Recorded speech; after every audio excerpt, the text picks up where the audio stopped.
The presenting sponsor of Pod Save America is Blue Apron. In this October, Blue Apron is celebrating its 5th anniversary by bringing back its top 20 recipes from throughout the past 5 years. Blue Apron's Thunder Road. As picked by you, the Blue Apron community. Your favorite Blue Apron recipes are back on the menu for a limited time only. Of course, as we all know, Blue Apron's all about giving people fresh recipes to explore as they learn to cook new dish after new dish, which is why, and many people don't realize this, they don't repeat recipes within one calendar year. This seems like it's colliding with their earlier promise of bringing back all the favorite recipes. But that's okay. Well, it's maybe the it's 5th sort of anniversary, like, you know? It's like Paul McCartney mixes in a little Sgt. Pepper's with whatever he does, I don't know. Try out Blue Apron's all-time customer favorites by going to blueapron.com/crooked. Check out this week's menu and get $30 off your first meal with free shipping by going to blueapron.com/crooked. You'll love how good it feels and tastes to create incredible home-cooked meals with Blue Apron, so don't wait. That's blueapron.com/crooked. Blue Apron, a better way to... So I saw Blade Runner 2049, and it's fantastic. And all you people who complain that like Hollywood just makes dreck for children, you didn't go see a great movie, and you should be ashamed of yourselves. Ashamed of yourselves. Cook. 5 stars.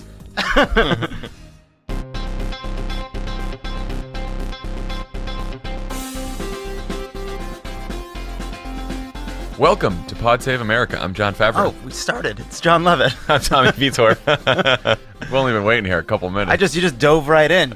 Usually, there's a chance to take a drink or something. But no, let's keep it in. Keep it all in. It's fine. On the pod today, the Democratic candidate for Senate in the Alabama special election, Doug Jones, and the host of Crooked Media's Pod Save the People, DeRay McKesson.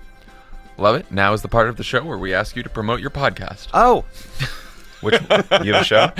We had an awesome Love It or Leave It with Jenny Slate, Zoe Lister-Jones, and Jenny Yang. Really worth listening to. We had a conversation about Me Too, and I wasn't sure if we were going to talk about it because we had talked about the Weinstein scandal the previous week, but I'm really glad we did. It's really worth listening to.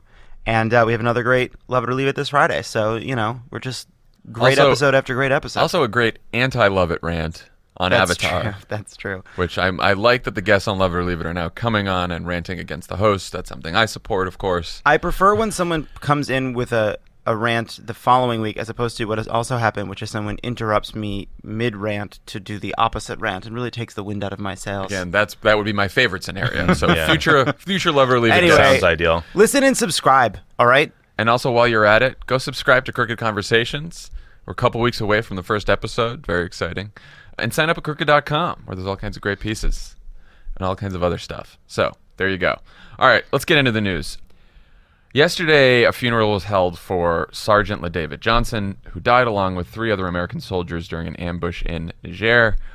Look, I don't want to spend another week on the fact that Donald Trump made a belated call to the widow of a fallen soldier, which left her deeply upset and offended, a fact that no one disputes, including the widow herself, Maisha Johnson, who was interviewed on Good Morning America today.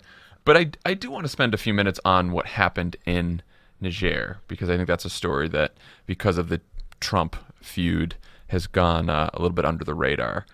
So I had no idea that there are around 1,000 American troops in the country, which is apparently something I have in common with Lindsey Graham and Chuck Schumer and other people in Congress. Which is strange because you both have, I guess, well, maybe you have the same level of oversight according to the Constitution. I don't remember. Well, they both said on the Sunday shows that they had no idea we had 1,000 troops in Niger. Tommy, what do we know about what our troops are doing in that country? I, too, do not want to talk about this controversy over the phone call ever again, but I do think it's worth noting that the account that it was relayed by Rep. Wilson has been confirmed. Yep. And it was reported last week that not only had Donald Trump not called every family of an individual service member who'd fallen, that Trump administration had to call over to the Pentagon to actually get the list. So I think that's relevant just because it speaks to the character of the president and his team and the links they're willing to go to lie about this. They lied. After he said it, they frantically reached out to Pentagon to try to get a list because they not only had he not been making all the calls, they weren't even keeping track. And this is not like a background source said. It's like there's email traffic confirming this. So the story of last week is that the president, deeply upset a widow of a fallen soldier, and that he and his team lied repeatedly. That is the story. It's not the New York Times story about both sides in these political times getting into a feud. It's none of that. Yeah. And John Kelly and Donald Trump. The toxic climate didn't lie in the briefing room. And Donald Trump and John Kelly owe Frederica Wilson an apology because they have lied about her. Yeah, Congressman Wilson's... John Kelly said she said something in a speech that she didn't say. There's video. Anyway, stop it. Enough. What these troops are likely doing is a counterterrorism mission where we train up local forces to deal with various bad actors in the region. There is Al Qaeda, there is ISIS, there's Boko Haram. Like Algeria is a very dangerous area. Mali had a huge problem. Niger is constantly fighting with extremist groups. So, what is likely is that there's what I've read about these thousands troops is some of them are probably these like Green Berets who are specially trained to train other forces and embed with them and go out on missions. And it sounds like this was the 29th mission of this sort where they were patrolling or doing sort of counter-extremism work. It sounds like a lot of the other forces are in country to potentially build a drone base, which would give us better, maybe a kinetic capability to like fire from drones and take out bad guys, more likely a surveillance platform to gather intelligence. But, we have troops in all kinds of far-flung places, and a lot of what they're doing is trying to build up local forces so that they can take on these counterterrorism fights themselves, that we don't have to send much larger groups of forces to, like we did in Afghanistan or Iraq, to take care of it ourselves. That said, like, there's nowhere near enough oversight or accountability. The fact that Lindsey Graham doesn't know, of all people, is crazy. Well, so the Defense Department is conducting an investigation into what happened. The FBI has joined the investigation. Members of both parties in Congress now are demanding answers. One issue they've raised that goes beyond the specifics of what happened in this ambush, which is, we want to know those answers as soon as possible. An issue that's been raised is whether the 16-year-old authorization for the use of military force, known as the AUMF, that gave George Bush very broad war power after 9/11 should be revisited. Tommy, what's the debate around reauthorizing the AUMF? Well, there literally is no debate. I mean, this authorization was passed right after 9/11, and it has been used and interpreted to basically go after terrorist groups that literally didn't exist at the time that it was passed. So I had a long conversation with Senator Tim Kaine about this on Pod Save the World, who has a bill he put forward that's trying to re-up this debate and actually get Congress to take on a very hard conversation about when we should wage war, because the administration has broad authorities under Article 2 to conduct military operations at various places, but Congress is supposed to authorize wars or have oversight over these wars, and they've essentially abdicated this responsibility.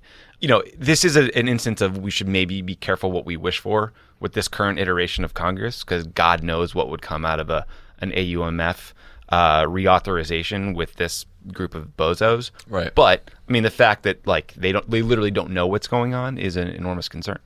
Yeah, I mean, look, at the time when the AUMF was passed, there were those who were critics of it who said this is unlimited, the scope of this is too broad, there's no sunset provision, this could go on forever, and that's exactly what's happened. I mean, it's become it's the idea that it was in response to 9/11. If you can use it against groups that did not exist when those attacks took place, you have basically stretched the words beyond all meaning. And this is another thing I'd say too, is that this is a bipartisan problem. When Barack Obama was deciding whether or not to take military action in Syria, he, some would say famously decided to go to Congress, right? He was going to commit to military action, then he decided to go to Congress. And in his speech, saying that he was seeking action from Congress, he made a point of saying that he didn't actually feel as though it was legally required. Yeah, check that legal box. Right, to say that I want authorization from Congress, but I don't need it. And this dance we've been doing between the administrative state and between Congress on legislative authority over war, I think has gone so far in the direction of the administration and allowed Congress to just sort of, throw spitballs from the sidelines without actually having any responsibility or investment in what the administration does. Yeah. I mean, at the very least, this episode should highlight that if we have almost 1,000 troops there that most people didn't know about, including members of Congress, and like you said, it was the 29th mission of its kind, it seems like there should be a debate in this country about what missions our troops are going on, if they are potentially dangerous missions, which of course this one was. before we just, let it happen and have it go under the radar, and then we don't hear about it until something horrible like this happens. Yeah, I mean, no one thinks that any time that the president needs to conduct a military operation that he should go to Congress and ask them for help, because those guys, they can't get anything done. A lot of these things are timely. Like when Libya is another instance where there is a lot of consternation about Congress's role. But if you look back at that operation, like Gaddafi's forces were moving to, take out everyone in the city of Benghazi, which then wasn't a bad word. It was just a city full of innocent people, and Obama intervened to stop it. So there are instances like that where you need to act quickly. That said, you're right. I mean, we should be talking about what these missions are, how much it's costing, why we're doing it, where we're doing it. The fact that this is so shrouded in secrecy is bizarre to me. The other thing I'd love to see come out of this conversation is, how are we treating families 2 weeks from now after they lose a loved one? Right. How is the VA working for service members who become veterans and need health care and other essential services? That's a conversation you never hear. Yeah. You brought up Benghazi. Yesterday, Congresswoman Frederica Wilson tweeted, "Niger is Donald Trump's Benghazi. He needs to own it." This came a few days after Rachel Maddow, who usually does very thorough and excellent reporting, floated a theory about what happened in Niger that was a little sloppy. The segment that it was loosely suggested that Trump's adding Chad to his travel ban may have set in motion a series of events that led Chad to pull out their troops from Niger, which may have had something to do with the ambush, even though the only troops that Chad deployed in Niger were hundreds of miles away from the ambush. So I have all sorts of problems with the Benghazi analogies here, but Tommy, you were in the White House when Benghazi happened. You dealt with this. Mm-hmm. What did you think about this?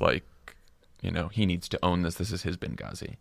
The travel ban did hurt relations with Chad and curb military cooperation. I don't know the specifics of where they had guys doing and what they were doing, so I just have no idea what she was talking about. To me, what Benghazi means is a highly politicized moment, used for maximum political gain. It was tragic that 4 individuals were killed in Benghazi. There was not nearly enough security to protect them or to help rescue them. But it was never an issue about protecting diplomats. It quickly became about these talking points and what the administration said afterwards. And that was the thing that got politicized and it was bullshit. It was bullshit. From minute one, Mitt Romney politicized it, and Congress ran with that for years and years and years. So this is an instance where we need to be better than them. We should not politicize what happened in Niger. We should absolutely get to the bottom of it. If they were sent on a mission that was inherently unsafe, there should be accountability for that. If they're lying about what happened or trying to cover up the truth, there should be accountability for that. But I don't want to be the party that politicizes the death of people serving abroad. These are inherently dangerous jobs. We have to let the investigation find the facts first, which is what they didn't do in Benghazi. And they assume because there was a changing explanation about whether it was a video or whether it was a terrorist attack, that automatically must mean there was a political cover-up, and not that the facts were changing on the ground and we just had to use the best intelligence we had. Well, but also, this is what drives me crazy. I know. It was the fucking video. I know. There's quotes from people who were there that day who said, "I am here because I'm angry about this web video that insulted our prophet." So some people were there. Doesn't mean they were just innocent folks off the street. What we were wrong about was that this was a peaceful protest that bubbled over, and that was the result of bad intelligence. I remember talking to the head of NCTC, the National Counterterrorism Center that coordinates all the intelligence from the entire U.S. intelligence apparatus, and he told me they had that from every single source: human intercepts, news reports. All of it indicated that the YouTube video played a role. I know it's been since demagogue because it was seen as an excuse. It was part of why people went after the embassy that night. Yeah, I mean, when someone says, it's ridiculous for a member of Congress to say, "This is his Benghazi, own it." It's a silly thing to say, because Benghazi wasn't Benghazi. It was a way of turning what is a tragedy and what does inherently represent a failure, which is, with rare exceptions, if Americans in service to this country are dying, are being killed, something went terribly wrong. Yeah. Every time. I mean, with exceptions that there have to have been things you could have done differently. People dying as diplomats or in a dangerous place where we could have secured them. That is something you need to learn from and investigate every single time.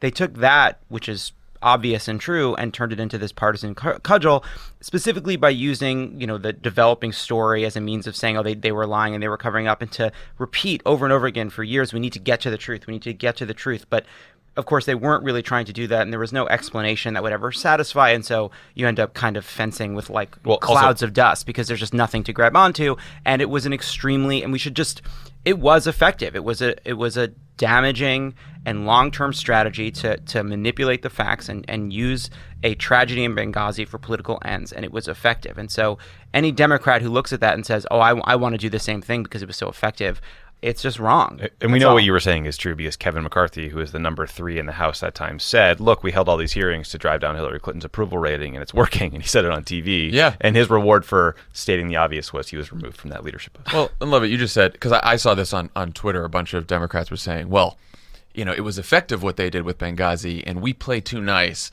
and we should do the same thing.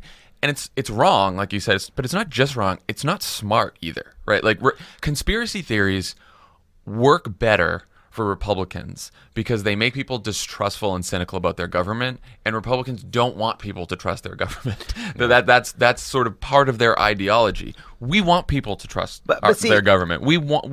It's not going to work as well for us to have a conspiracy theory, about the government always screwing up and the government always having nefarious actions that they're doing around the world. I think you're right long term. I think obviously it is not in the long term interest of Democrats who are trying to build faith in institutions and the government that it can do a job to be fanning the flames of conspiracy theories. And it's morally reprehensible. What Republicans did for years on Benghazi was morally reprehensible. Right. But I think it's a little too easy to say not only would it be morally wrong, it would be ineffective. I think we should be able to say, you know what? If we had the stomach for it, and I don't think Democrats do, which is not in our nature as a party, as institutions. MSNBC is not Fox News. If we had the stomach for it, if we could get ourselves to do something so gross, we could spend the next 2 years turning Niger, this death, into his Benghazi.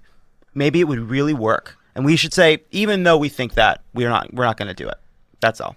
I just think there's plenty of fights to pick about things that affect people's lives every single day that matter to them, about policies that he's passing that are actually going to move voters a lot more than.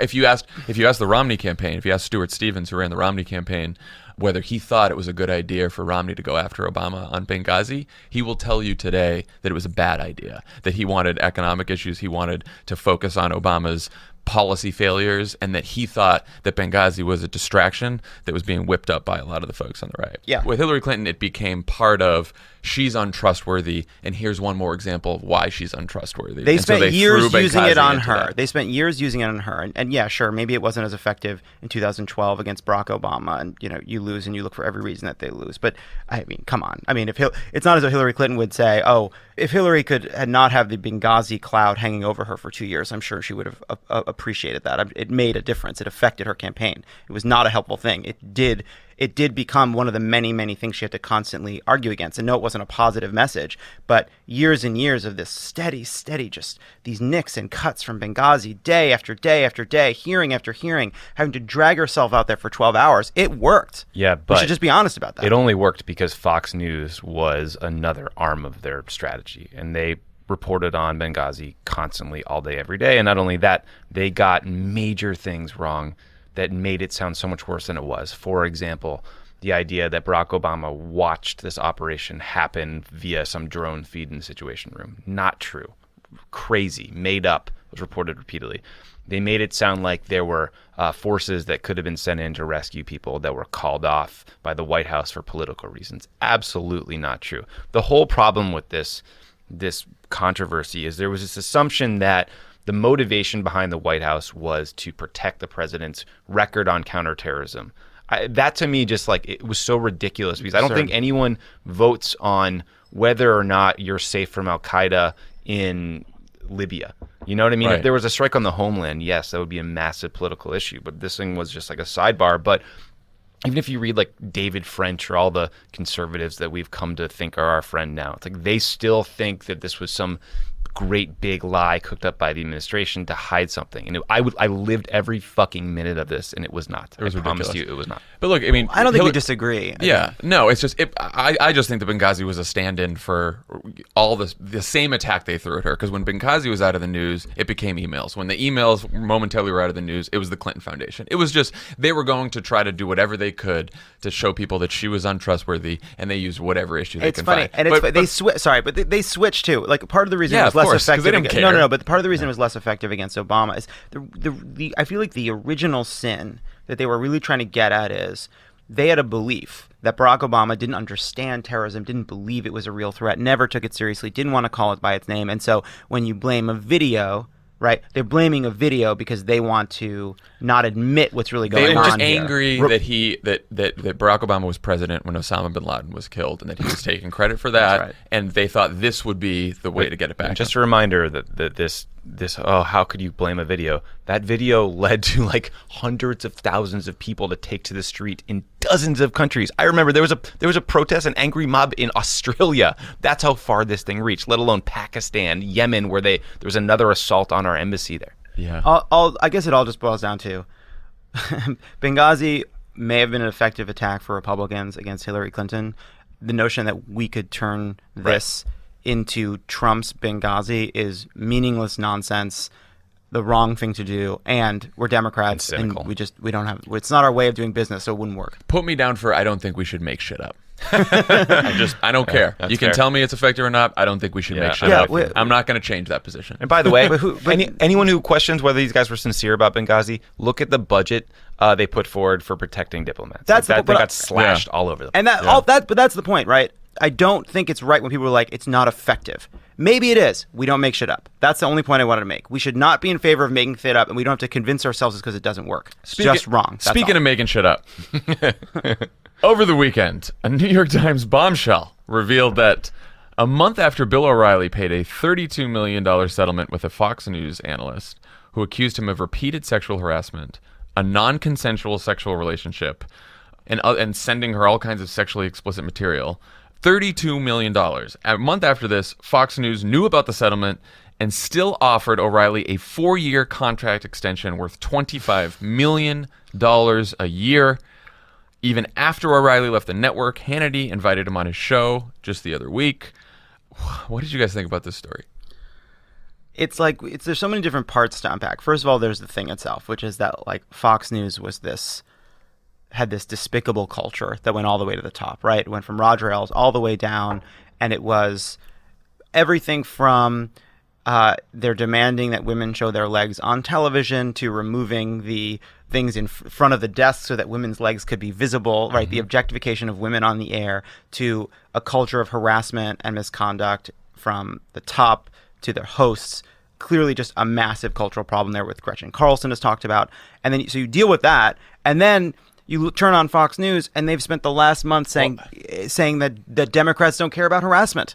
So Brian Beutler wrote about this, our editor-in-chief, in a piece on Crooked.com last week, that calling what they've done last week with Weinstein and the Clintons, the Fox News, for like every show, every host, it was the Weinstein scandal and like how it related to Hillary Clinton and the Democrats, because he was a donor to Democrats. This was their whole basic.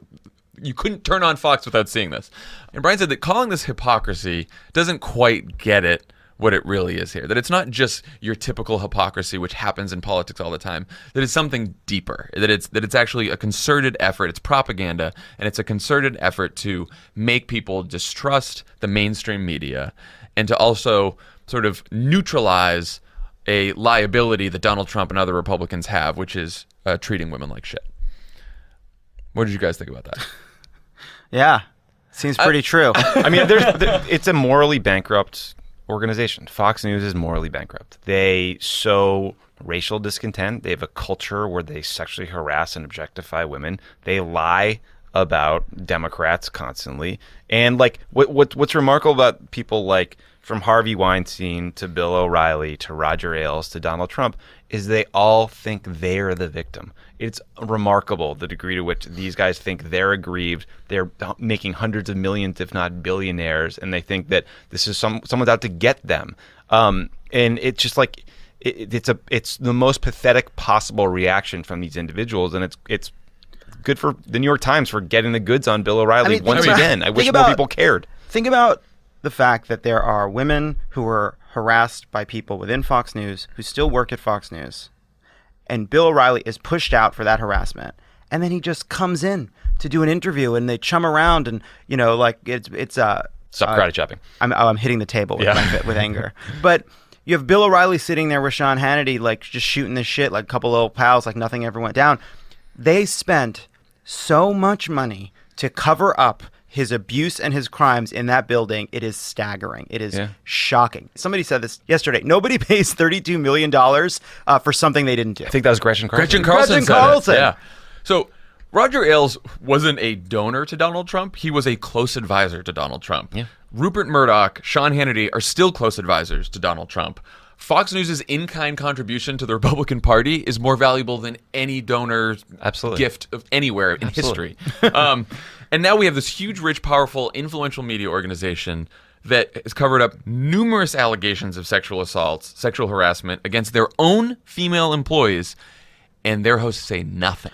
Tucker Carlson is sitting in Bill O'Reilly's fucking chair. He's sitting in the chair being like, why won't they talk about Weinstein? Man, these Democrats, they sure have this Hollywood culture, they're a Tinseltown. We haven't heard a word from anyone in the Republican media and the conservative media about this. We haven't heard any Republican politicians who've been on Fox, who go on Fox all the time, be called upon to denounce their association with this company that covers up sexual harassment, that covered up sexual assault for a lot of years. We don't see Chris Cillizza tweeting Republicans have a Bill O'Reilly problem like he did when he said Democrats have a Harvey Weinstein problem. As soon as that happened, the mainstream media, as soon as the Weinstein thing came out, it was immediately Democrats have a Weinstein problem. I mean, I'm not seeing a bunch today that Republicans have a Bill O'Reilly problem. There is not a major Republican figure who hasn't spent time with these people, been on these shows. Roger Ailes ran Trump's debate prep, hung out with them, but you even go beyond Trump, who is a sexual assaulter, harasser and assaulter himself. So you even go beyond Trump. Every single one, even the reasonable Republicans, they have all made the same dirty deal. I mean, look,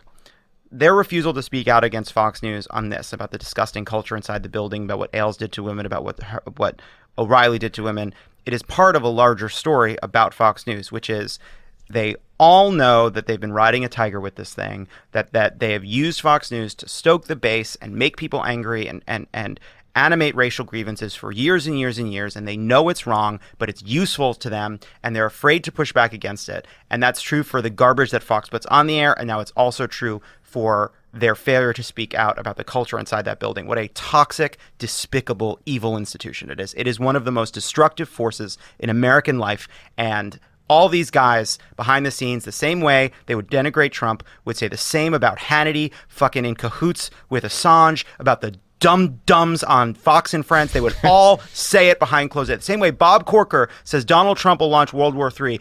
Marco Rubio and Paul Ryan, they know these guys are despicable, dangerous morons, but they won't say it because they've all made the same Faustian bargain, and it is destroying our culture and it is destroying our politics every single day. End of rant. Oof, Jesus. There he goes. It's what? That's why we did this. To all rant about it. Tommy? What's frustrating as a Democrat who worked in politics for like the last decade is how paralyzed Democrats have been about how to deal with Fox and how schizophrenic we were, because we went in knowing full well that they were just going to demagogue Obama and question where he was born and demand his birth certificate. And then we went through a period of time where we said we wouldn't do Fox because it was an arm of the Republican Party. And then fast forward a couple of years and he's doing an interview with fucking Bill O'Reilly at the Super Bowl, the biggest ratings moment there is. And it's just, it speaks to their power and their influence and how much harm it has done to us as a party, to our politics generally. I'm so glad that all of this is out there for everyone to see now, because I think it's important and we should call for what it is. Yeah. Well, so question, what can we do about it? When the allegations against Ailes and O'Reilly first popped up, there was a push to get companies to stop advertising on O'Reilly's show.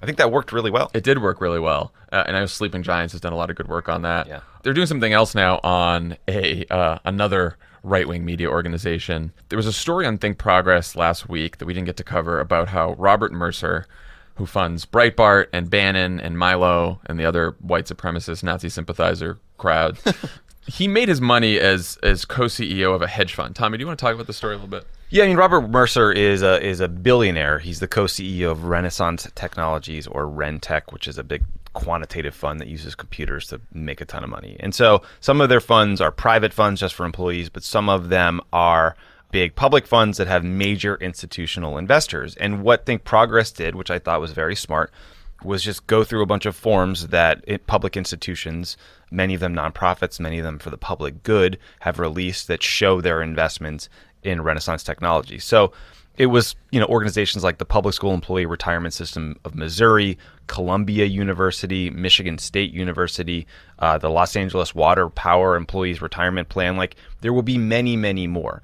But I think these sort of acts of transparency, just so people know, if you're a graduate or a current student at Columbia University or Michigan State, some of your endowment money is invested with a guy that funds like the worst hate groups in America. People like Milo, people like Breitbart, which is a garbage news outlet.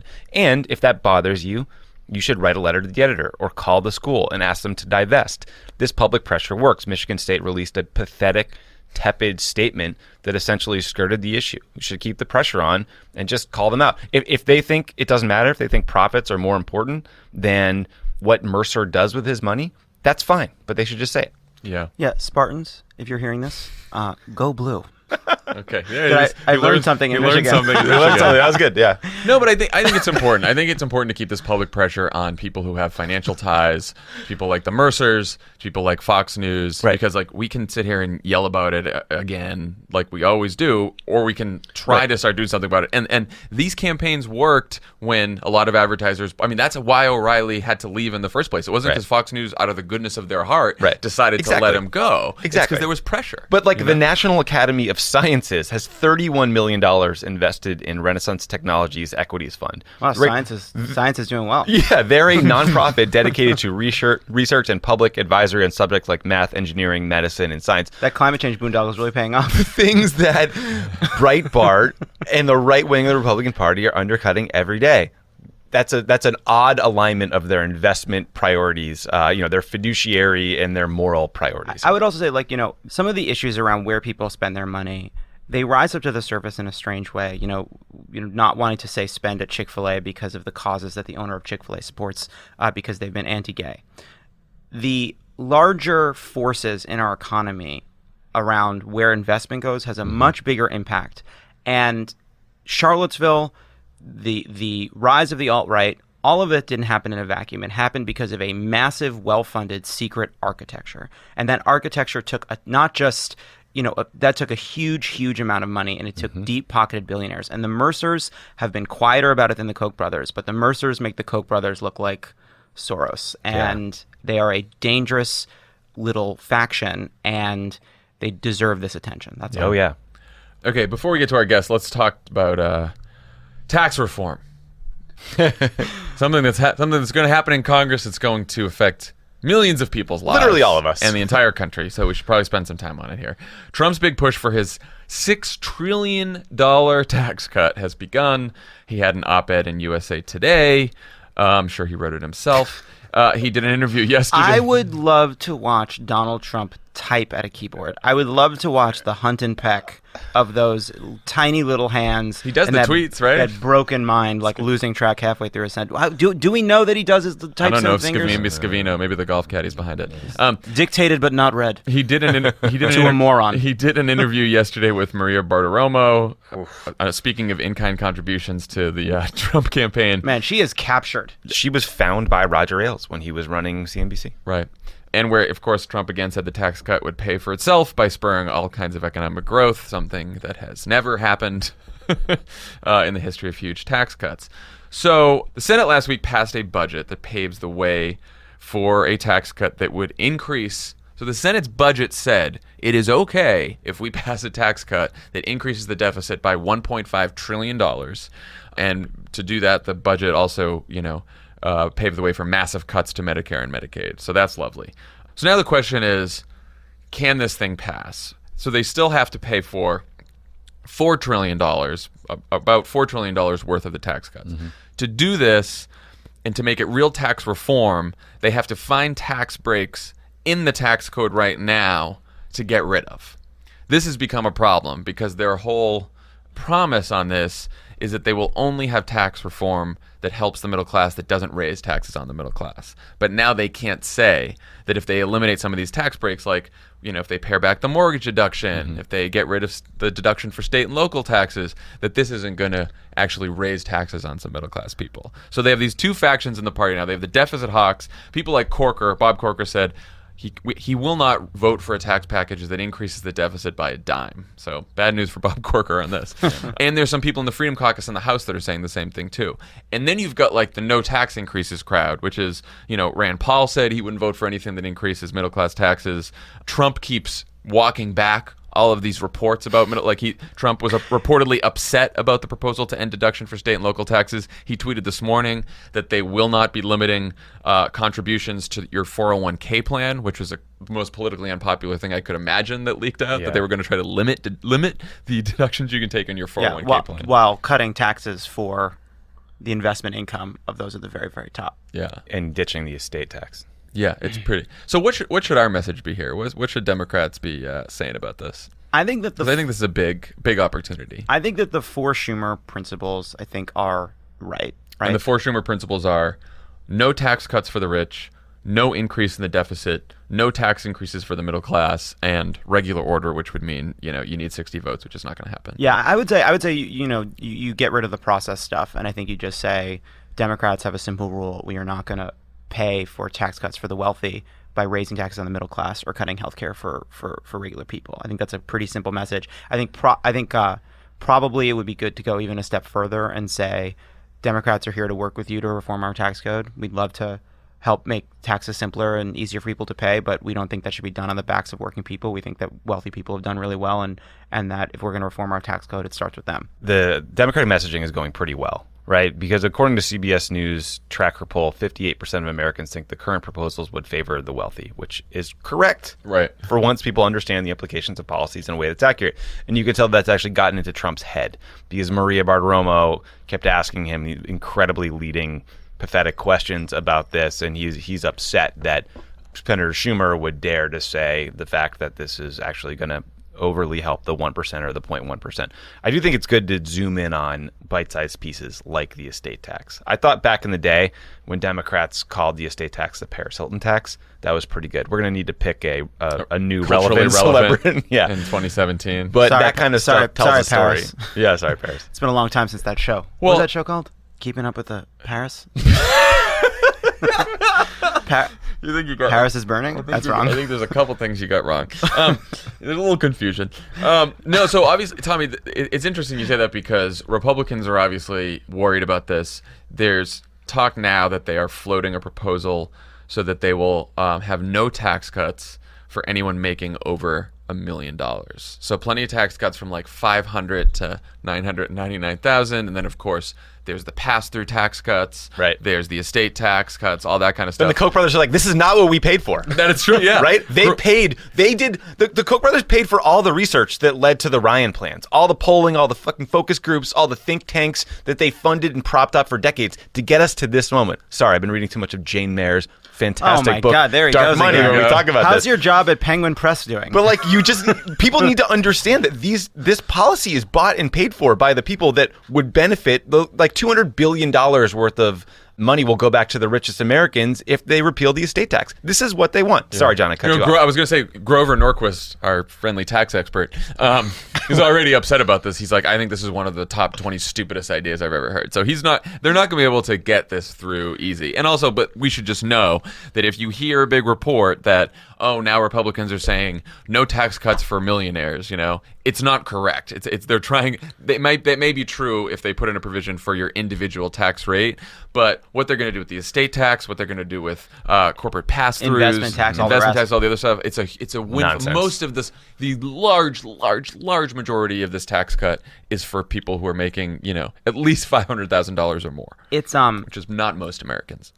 This is not just a Republican problem either. Reforming the tax code is something we should do. It's really hard to do because all the ways in which the tax code is larded up with deductions and breaks and benefits, they're all really popular. Like, the economists will tell you that the mortgage deduction doesn't make a lot of sense, but it's really, really popular. There's lots of things that we would want to not have. So Republicans have walked themselves into this corner because not only are there the inherent problems of reforming the tax code, even if you were going to be revenue neutral, right? Even if you're just going to move money around and not increase the deficit. But on top of that, they have all this pressure from their donors and from the far right of their base to not just reform the tax code, not just simplify the tax code, but use the tax code as a means to starve the beast and get money out of the government. So they're sort of blocked in from both sides.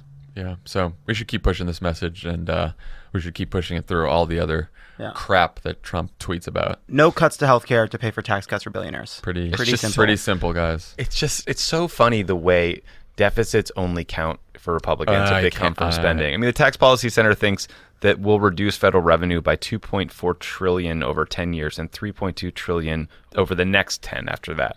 It's an insane amount of money, and they just don't care. The whole Tea Party, remember how it was started because Obama was a profligate spender and the deficit was going up?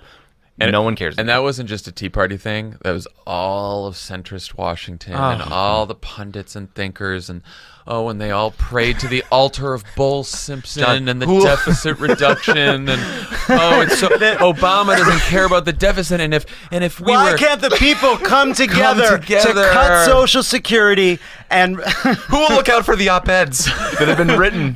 Why won't they bend the cost curve in the out years, John? Don't they know that unless we do a tiny fix, Social Security will run out of money in 2097? It may be true that the Republican Party is being taken over by a bunch of racists and white nationalists, but at their core, there are people like Paul Ryan who just care about the deficit. They care about these things. Okay. No, absolutely. Cool. You're right. You're right. Cool. I'll see you next Sunday at the round table. You know what I enjoy your fucking op-ed. No, none of these people. Like Roy Moore, a stone-cold authoritarian lunatic, is their nominee, and there's still none of those people, the Bull Simpson people, that we just need to come together people, will ever acknowledge the fact that there is one governing party in this country. And that's I like that there are a lot of people listening to this who are like, "What the fuck is Bull Simpson?" This was talking about. No, we're not going to explain. We're not going to go Google it. No, we're not going to do that to them. Guys, go Google it. If you want to be bored, it was our private hell in 2010 and 2011. Here's the deal: official Washingtondom came around to a consensus that was very dumb. Not the first time. And not the last time that will happen. But it was a consensus around what the American people are really clamoring for are cuts to Social Security and a balanced budget in 2047. It was a consensus that prioritized cutting the deficit over managing 9% unemployment, which just makes no sense. And the one thing that Donald Trump and Hillary Clinton agreed on in 2016 was not to run on that. So there you have it. There it is. Good idea. Okay, when we come back, we will have the candidate for the Alabama Senate race, Democratic candidate for the Alabama Senate race, Doug Jones. Doug Jones!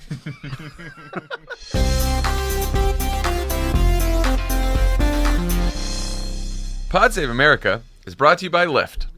Lyft knows that their drivers are what keep them moving, so they do everything they can to make sure their drivers are happy on every trip. It's a simple formula. Happy drivers mean happy passengers. That's the formula. Maybe that's why 9 out of 10 Lyft rides get a perfect 5-star rating. You can earn hundreds of dollars a week plus tips. Want to earn more money? Drive more? It's never been easier to give yourself a raise.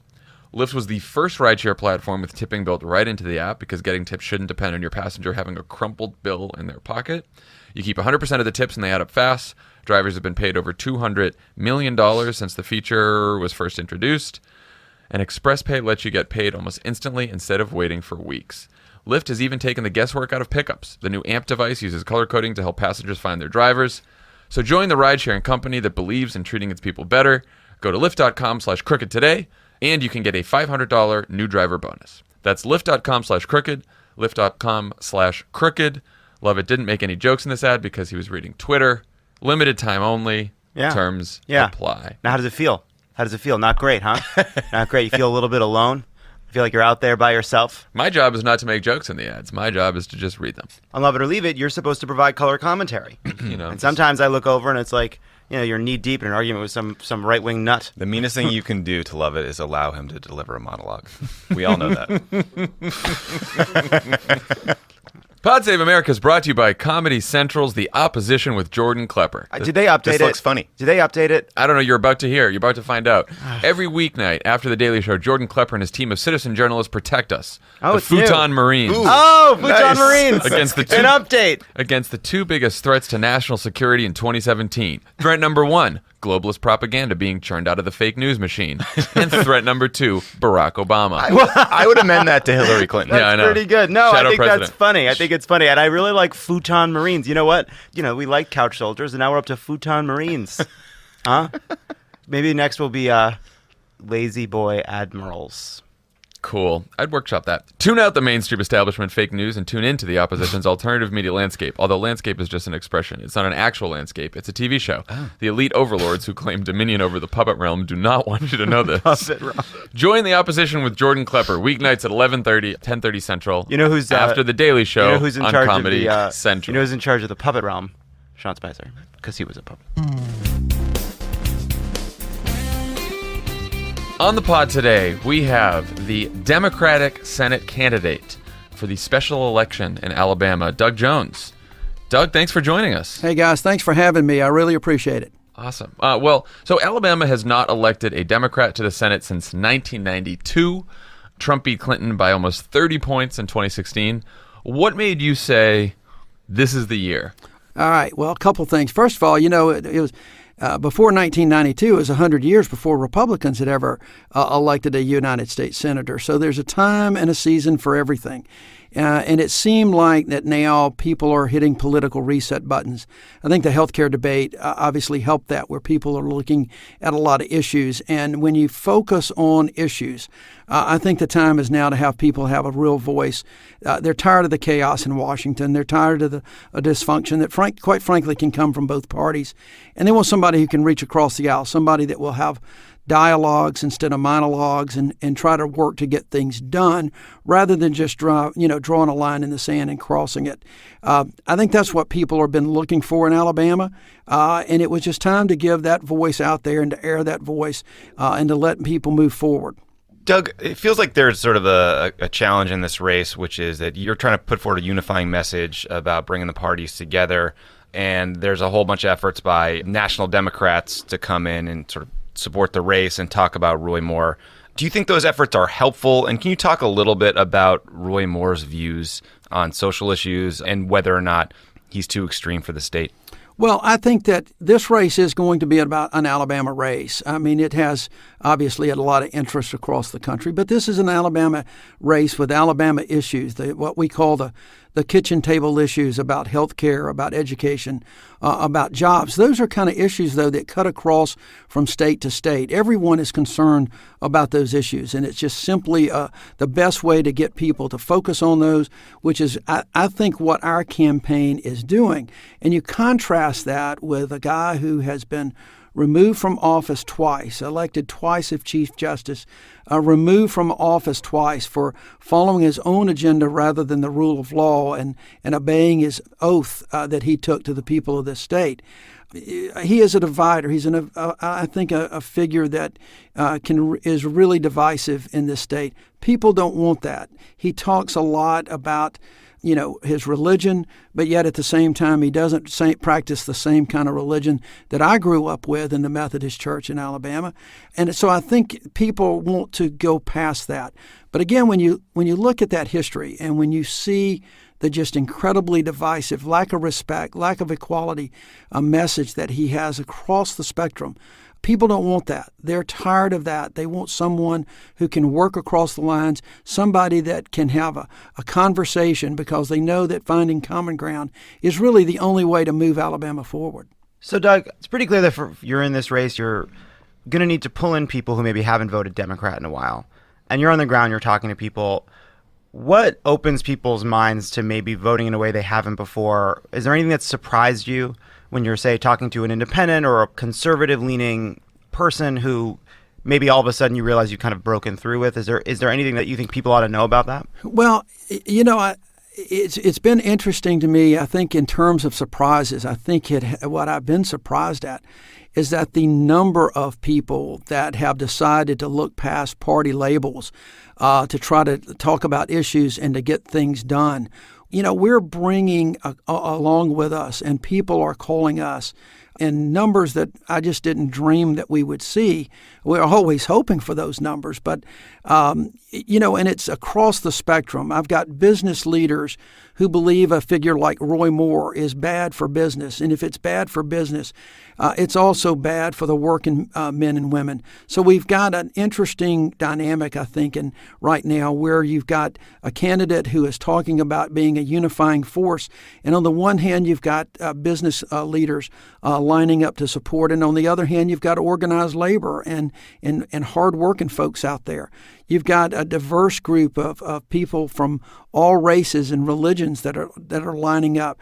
This is a really unique situation, I think, for Alabama and really to some extent for the country because we have been so divided. I believe that we've got an opportunity here in this state to reset the buttons and to make sure that people have a unifying voice. People are looking for that as much as they like the fact that folks believe in principles. They also know that in order to get things done, you don't have to compromise those principles, but you just have to reach common ground.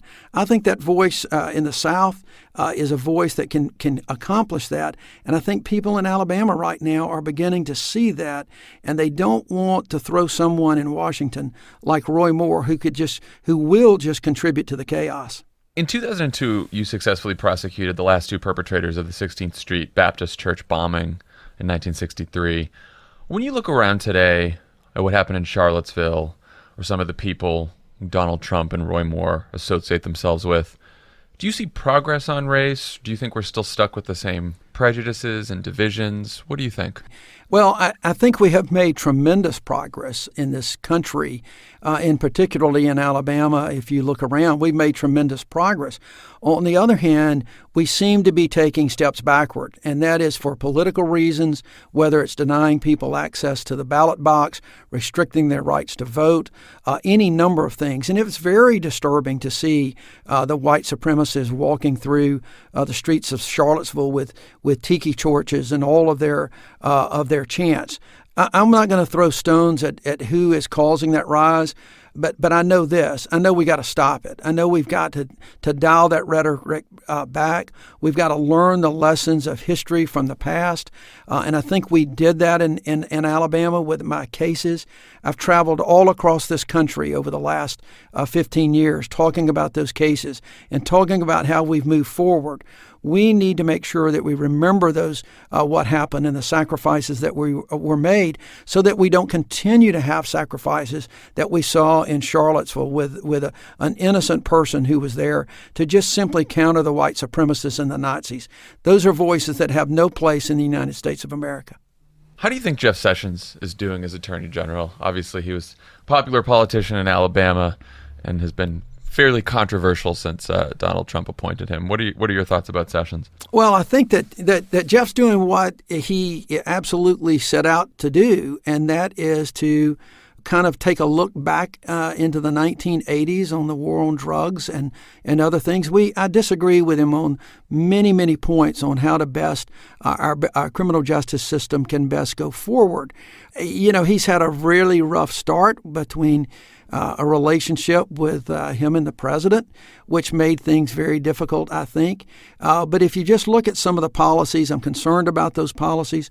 I don't think that it is taking us forward. I think it is taking us back to in those days when he was the United States Attorney, but we've moved so far past all of those issues. I think now that if folks can look and see where we should be going, that hopefully Congress will intervene and can come up with some reasonable plans that we can both keep America safe, but not necessarily incarcerate a whole generation of Americans.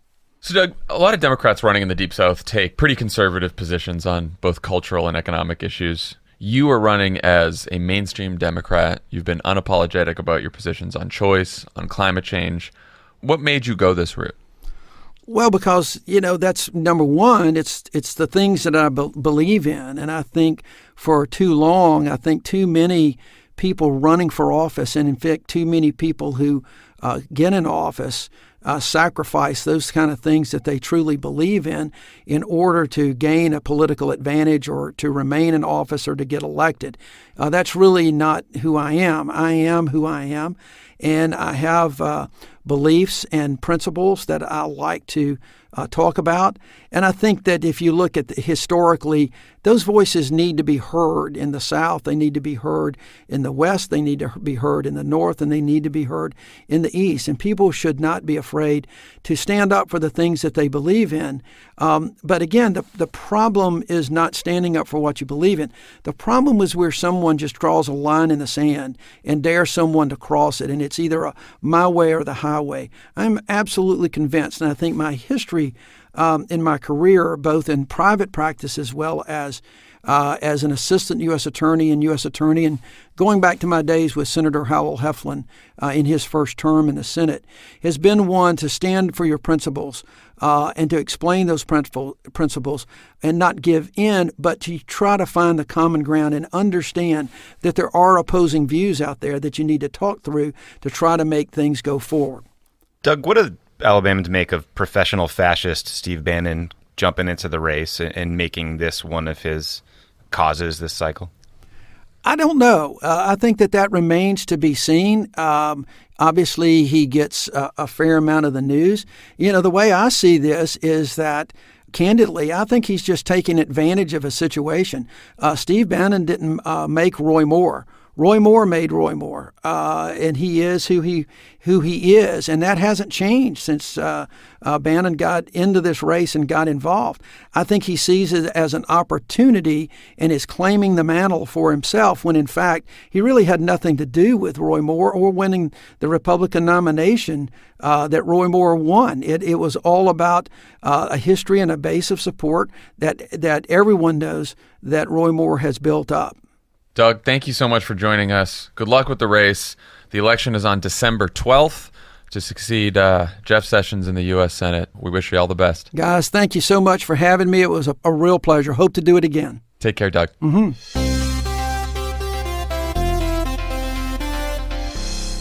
Pod Save America is brought to you by Helix. There are a ton of online mattress retailers popping up these days. Boy, howdy. Everywhere you look. All with a one-size-fits-all solution to a better sleep. Guess what? One-size-fits-all doesn't work. Helix Sleep offers something that doesn't exist anywhere else. A mattress that's personalized to your unique preferences and sleeping style that won't set you back thousands of dollars. Go to helixsleep.com/crooked, take their simple 2 to 3 minute sleep quiz. They'll build a custom mattress that will be the best thing you've ever slept on. For couples, they even personalize each side of the mattress. Everyone from GQ to Cosmopolitan to the New York Times are all talking about Helix, and once you try it, you'll know why. People say that the mattress with the couples lasts so long that it outlasts marriages, because one side's soft and one side's hard, and then you're like, oh, but now we don't like each other anymore, and actually this was a relationship for another time. Who gets the mattress? And now you have to find somebody who has the same softness preferences. Like how if you have a tattoo that says, like, Sandra, you need to try to date a Sandra. Your custom mattress arrives direct to your door in a week, and shipping is completely free. Try it for 100 nights. If you don't love it, they'll pick it up and refund you in full. Go to helixsleep.com/crooked right now. You'll get $50 towards your custom mattress. That's helixsleep.com/crooked for $50 off your order. A mattress stronger than your relationship. helixsleep.com/crooked. Pod Save America is brought to you by the Cash App. Oh, we like the Cash App. Tommy, do you have some news for the Cash App ad today? Yeah, just a quick update. As you guys know, when you download the Cash App for the first time and you enter the code Pod Save, Tommy. Thank you. You get $5 once you use it, and a charity gets $5. We are changing up the charity now to support an effort by Chef Jose Andres, who you guys have probably seen on the ground in Puerto Rico doing heroic work, cooking meals for literally like thousands and thousands of people at a time. I think I saw that he has given out more meals than the Red Cross. He's like... Something like that. The guy is just nuts. He's a hero. So cool. So his group, the World Central Kitchen, they're going to get the money when you download the Cash App, the $5 that goes to charitable organization. They're doing relief in Houston and Puerto Rico. They've left their kitchens. They're on the front lines. They're trying to use the power of food to help communities affected by these disasters. So amazing people doing great work. Like, you can literally see the work they're doing on the ground if you look at Jose's Twitter feed. So Cash App, once again, stepping up. We're switching to the Cash App. This is another benefit of it. Jose's been there since the beginning. He's one of the best human beings. Yeah. And he's been making food and serving it to people who need it. Remember when he so pulled great. his restaurant out of that Trump hotel? Yeah. I do And remember he was that. like, hey, Trump, No. And if you like his organization, go to worldcentralkitchen.org. You can donate there, and then you can also download the Cash App, enter the code PodSave, and we'll get him some money. So, Cash App. Cash App. On the pod with us today, the host of Pod Save the People, DeRay McKesson. DeRay, how's it going? Hey guys. good morning. What up, DeRay? Hey. This on the pod, I have my first Republican. You guys have had a Republican before, haven't you? What is a Republican? We have had a few Republicans on Pod Save America. No elected Republicans. Tommy has on Pod I've Save had America. an elected Republican. I feel very good about it. Tommy's running Meet the Press over there. Who'd you have, Tommy? Congressman Adam Kinzinger, who's a congressman out of Western Illinois who served in the Air Force and is like very thoughtful on military issues. So it was cool talking to him. So who'd you have, DeRay? Chrissy Todd Whitman, the former governor of New Jersey and the former administrator of the EPA. And we talk about this current administration and her worries about Trump and his pandering to the base and what's happening to the EPA around climate change. And it was fascinating because, I don't often hear those views expressed from the other side. Mm-hmm. And she was just very critical. It was, I learned a lot. Now, she's a throwback Republican who actually believes in climate change, right? Yeah, she very much believes in climate change, very much believes that this administration is putting us all at risk and that there'll be a price to pay for it. And, she's like, climate change isn't a Democrat or Republican issue. This is everybody suffers. Right. We also talked a little bit about what happens, what the EPA should be doing in Puerto Rico, which I hadn't thought about, and what the EPA should be doing with the fires in California, which I also hadn't thought about. Is the EPA doing anything in Puerto Rico right now? I know that some of the water, there are obviously water issues. I saw some report that they were worried that people were going to have to drink water from Superfund sites, which are, toxic sites. What is the EPA doing right now? Did you get any sense of that? No, I know what the EPA should be doing. I think that because FEMA is sort of a nightmare in coordinating things, that it's unclear what the agencies are doing. But she did talk about what ideally should be happening, and she made it seem like the people who are probably leading that are still there and still strong, despite the incompetence of the current administrator. Yeah. I don't know if you guys saw, but there was this piece in the New York Times over the weekend about how it was a New York Times report that there was an executive from the chemical industry who is now in charge of the regulations for hazardous chemicals at the EPA. Well, that's just smart because he knows about it. He knows all the ins and outs. She. It's just. I guess they let women be polluters now. It's 2017. It's one of those scandals of lobbyists now working in the jobs they used to regulate that I think would have been an enormous scandal in any other administration, and now it's par for the course, buried under 15 tweets attacking, a Gold Star family or whatever Trump was doing over the weekend. It is a challenge to keep up with this. Did you read that story about the people who? It's the 4 people who haven't been confirmed yet by the Senate but are working, and nobody knows what to do about it. Yeah, they're just doing the job. They're just pretending it never happened. It's nuts. That is a deep dive into fascism. Oh, yeah, I will say, we've worked at the White House, we had people who couldn't get confirmed because Mitch McConnell's Senate wouldn't confirm them forever. And it just those agencies had to run without those people. The number 2 or number 3 at the agency had to be in charge. They couldn't walk in the building. They didn't do all those things. And it really held up a lot of our agenda because we had to wait for those people. Apparently the Trump folks think that they don't need to wait. Why do you think the base just is letting this happen?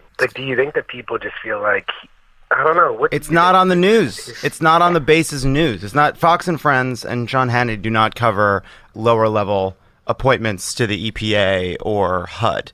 They're covering the NFL and whatever the fuck. I'm also increasingly swayed by the opinion that these people just want him to burn down Washington, and that anything you can sort of fit into the frame of Trump is sticking it to the establishment, people will generally support. So it's oh yeah, he's sticking to the Senate because they won't confirm his people, so they're just doing their job anyway. I think folks are going to be in favor of that. Whereas the convention was, not only were you not allowed to go into your job and work in that role until you were confirmed, you weren't even allowed to speak in the press on the record. Right. Well, wow. And speaking of that, the response from the EPA spokesperson to that chemical story in the New York Times was, no matter what information we give you, you're not going to print the facts. All you want is clickbaity stuff for your... It was the craziest response from an agency spokesperson who those people are not supposed to be political. Yeah. And this person's just attacking the New York Times in the response. That's one reason why the base doesn't actually hear this stuff. In what universe is an EPA administrator spokesperson just like going off like an RNC campaign spokesperson? Insane. I don't know what 4 years of this looks like, you know? No, that is it's a scary thought, because I think every day we're always worried that Trump is going to do something horrible that's big, right? But there's many things happening in these agencies that are just slowly chipping away at, not just the progress that Obama made over the last 8 years, but the progress we made on some of these issues in all the years before that. And a lot of people at agencies can do this stuff sort of quietly behind the scenes. And that's worrisome, because it doesn't, as Lovett was just saying, it doesn't make the headlines. You worked on the inside. You can do a lot of damage in 4 years, very quiet, that nobody sees. And all these people with security clearances, it's like, what do you know? What did you take? Yeah. You can only make so many political appointments at the agencies, and that's why it's good that we have career civil servants who can't be replaced as easily depending on which new administration comes in. I think that's a good thing. But, the Trump administration is certainly going to try to keep chipping away at this. Right. Well, On that note, Good stuff. uplifting. Happy Monday, everybody. Well, I think it's hopeful that you talked to a Republican who, believes in climate change and wasn't afraid to go after her own party there on some of the stuff that's happened at the EPA. So that's a hopeful sign. awesome. Well, good to talk to you guys, and I will see you soon. All right, Dre. All right, Dre, take care. See you soon, buddy. All right, that's all the time we have for today. Thanks again to Dre McKesson and Doug Jones for joining the pod. Doug Jones. Doug Jones. Maybe we'll win a seat in Alabama. That'd be very cool. Maybe. Who Come on, knows? people. Do your part. Do your part. Volunteer, donate. And also do your part in Virginia. Virginia's coming up soon. Virginia. We're going to be there in a few weeks. We're gonna be in help Richmond. GOTV. Oh my God, we leave next week. That's right. Back on tour, guys. I like it. Me I like too. the tour lifestyle. Thanks. We have some great guests, too. Blade Runner Great- of 2049. Great Go see members that. of the Crooked Media extended family who are going to be with us in all these different stops. Activism, it's important to this company. I'm inspiring action. Go see Blade Runner 2049. If you want good, smart sci-fi in the world, you got to support it. Cool. All right? Otherwise, everything's a fucking superhero. I'm not listening to your Everybody's in a recommendations leather until cape. you watch BoJack Horseman from I know. your home. Come I am on, gonna man. start. Best I am- show on I screen. know. I It is know. Listen, this insane that you haven't watched that yet. I am also being hectored within my relationship at home about needing to watch BoJack Horseman. Pundit lows. Okay. Okay. All right, everybody, calm down. I like this outro. Good We're not Curb Your trimming it. Enthusiasm last night, too. I'm saving those. I'm telling you, Jon Lovett and Larry David, very close. Don't you? I really don't like that. There was something he said. I mean, I love there was Larry something he said David. in last night's episode that you actually say, and I couldn't remember what it was. But Emily was laughing really hard. Oh no.